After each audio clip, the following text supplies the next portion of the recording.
Hi, hello, I'm Sam Harrison. I read, review and discuss fantasy and science fiction books. Today I have a review for you of a fantasy novel, The Tyranny of Faith by Richard Swan, which is the second book in his Empire of the Wolf trilogy. The third and final book should come out yesterday. It'll have come out yesterday when you're watching this, so it comes out tomorrow for me. And I finished reading this yesterday.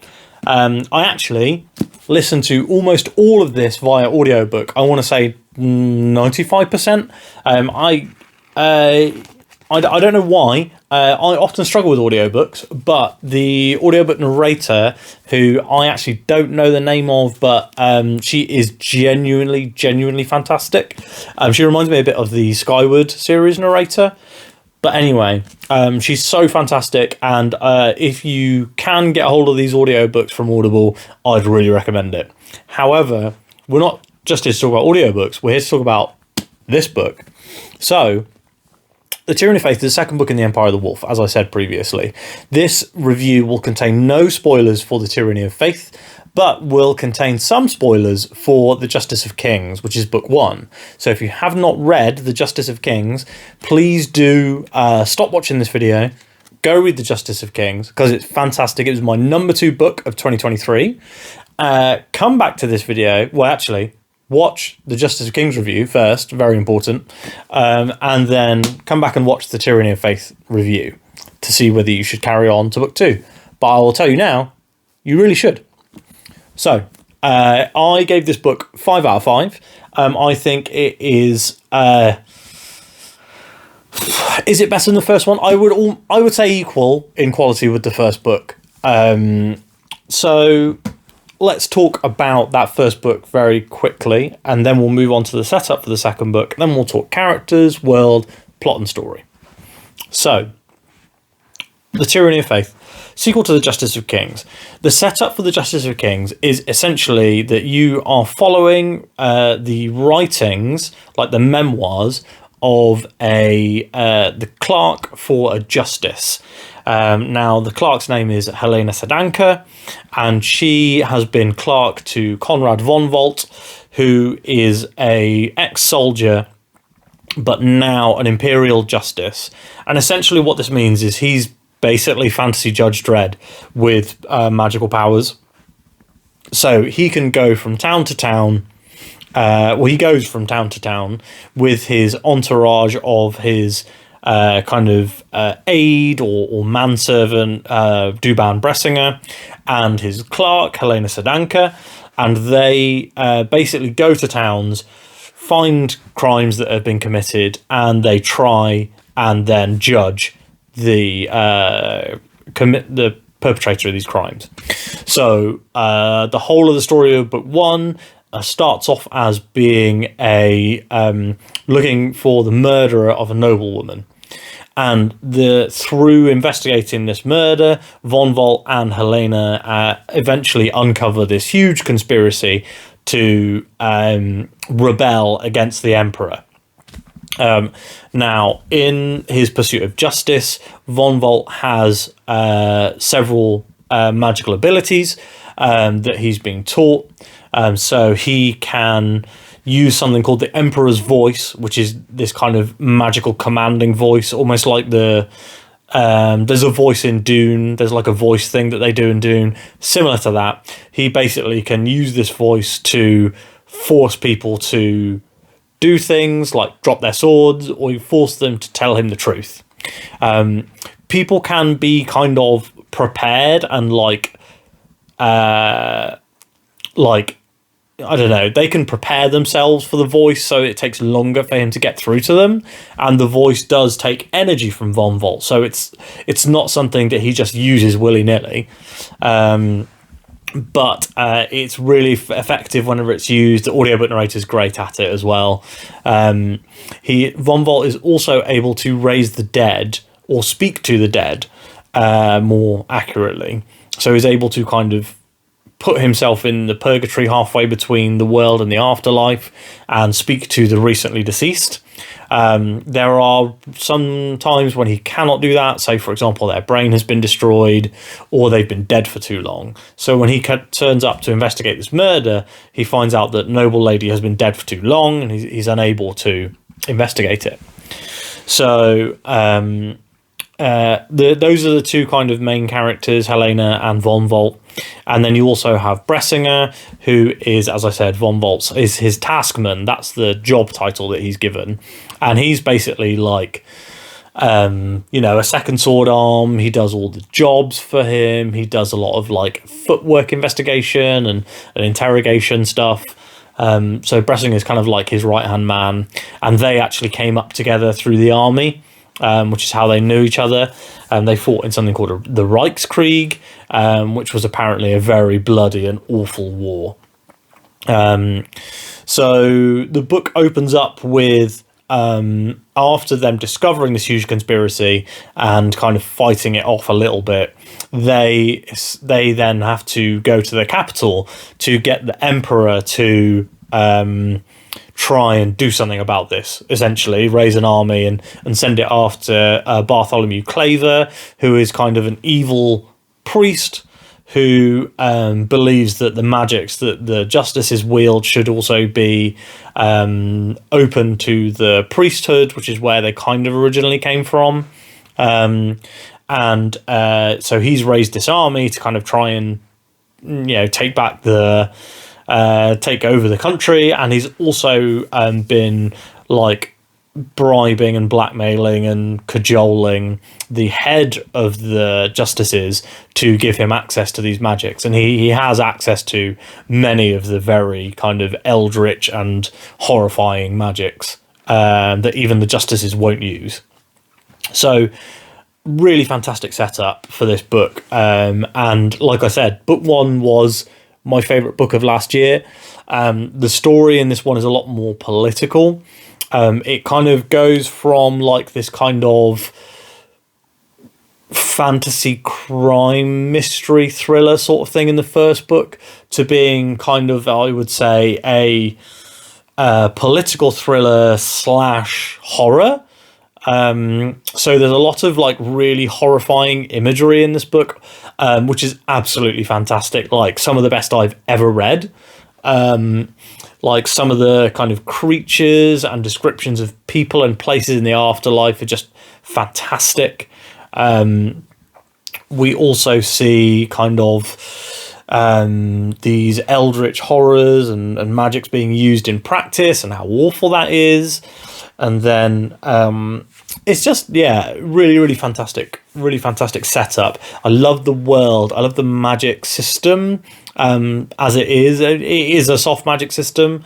It tires the practitioners out, but, they can still do magic. Anyway, super interesting, super interesting world. The characters are fantastic.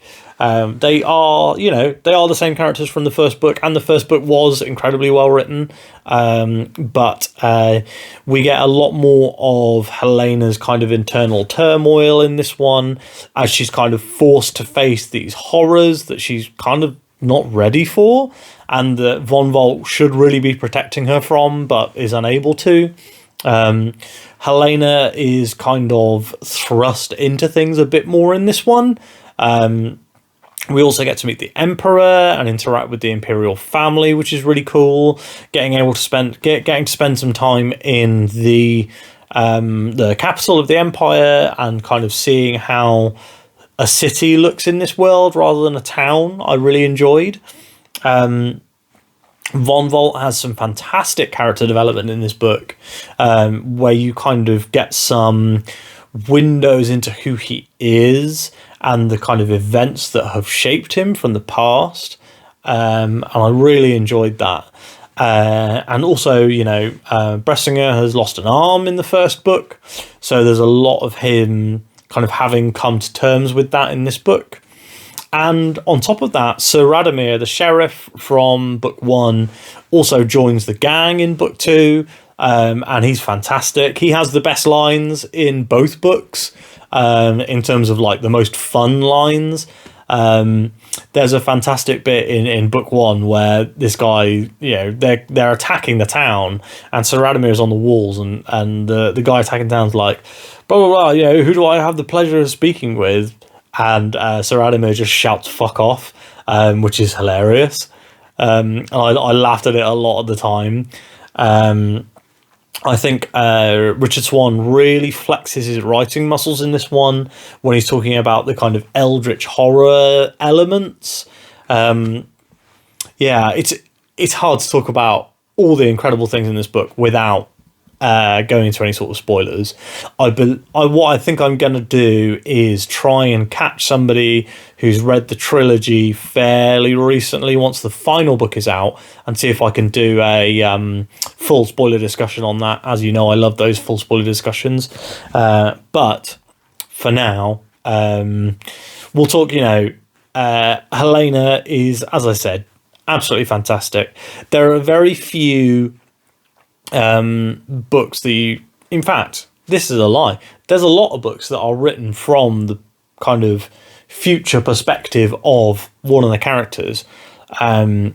But multiple times in this book, even though that Helena makes it out of this because she is writing the story, I was afraid for Helena because of how well the story was told. This is a much better implementation of that kind of future memoirs stuff than the first book in the Sun Eater, than Empire of Silence. Both of these books are much better implementations of that style of storytelling. And in fact, if I think of the books that I have read that have kind of been in that style of storytelling, I would say probably this is this one and Justice of Kings are the best ones. So looking at things like Name of the Wind, as I said, Empire of Silence.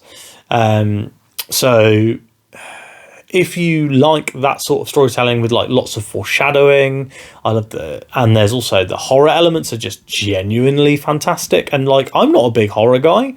But they absolutely, Richard Swan absolutely nails it in this book. If I had to have a critique, now I often try and think about this when I'm talking about books that I'm really gushing over and really, really loving. So this was an extremely easy 5-star. If I had to have a critique,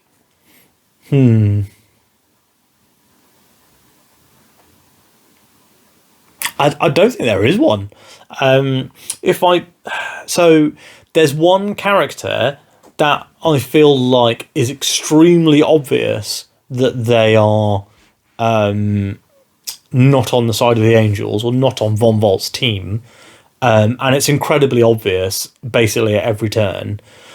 But the thing is, if you're Helena, right, and you're writing this book and you're like 60 years old or whatever, then it's going to be very obvious to you all of the behaviours that this person has that mark them out to be a traitor, because they're a traitor already. So a lot of the critique is probably the biggest one. And, like, it's a function of how the book is written. So, yeah, I would just say go out and read this series. So interestingly, he writes in the afterword for this that the Tyranny of Faith was already written and handed in before Justice of Kings came out. So the next book, which is Trials of Empire, which I actually I have an advanced reader copy of, so I won't get to it in advance of the release date, but I will be reading it pretty soon. I'll be reading it this month, so I'll be reading it pretty soon after. The thing with so Trials of Empire is going to be the first book in the series that he has written after reviews have hit for Justice of Kings. So I'll be excited and interested to see if that book has any changes. Yeah, I think this book is just excellently paced. The storytelling is fantastic. The world is brilliant. The threat to that world feels really strong. Feels almost existential. And I've said it 1,000 times that the horror elements are incredible. I love Sir Radomir. I love Bressinger. Von Volt continues to be this kind of imposing figure, kind of glowering over the story as a whole, even in, you know, the dire straits she's in this book. Yeah, you guys should just read it. Like, I mean, I've said it already, but this book's fantastic. I cannot wait for the third one. Let's end the review here. So if you have liked this video, please give it a like. If you have read the Tyranny of Faith or Justice of Kings and you'd like to talk to me about either of those things, please drop your comments down below. Please, if you're coming to this video in the future and you have read Trials of Empire, no future spoilers in the comments, because people might be coming to this review for Tyranny of Faith discussion. So also, ideally, let's not spoil the major plot elements of this book beyond what I've discussed in the video. But rule yourselves. There's a term for this, but I can't remember what it is. If you would like to help me remember what it is, pop it down in the comments. Please do subscribe to the channel. Every little subscription helps. We're genuinely getting close to 400, which is insane. So because I was at 300 like 2 weeks ago. So, my mind is completely blown. Thanks so much, everybody who has been watching these videos and has subscribed. And if you've watched the whole of this video, thank you from the bottom of my heart. And I will speak to you tomorrow.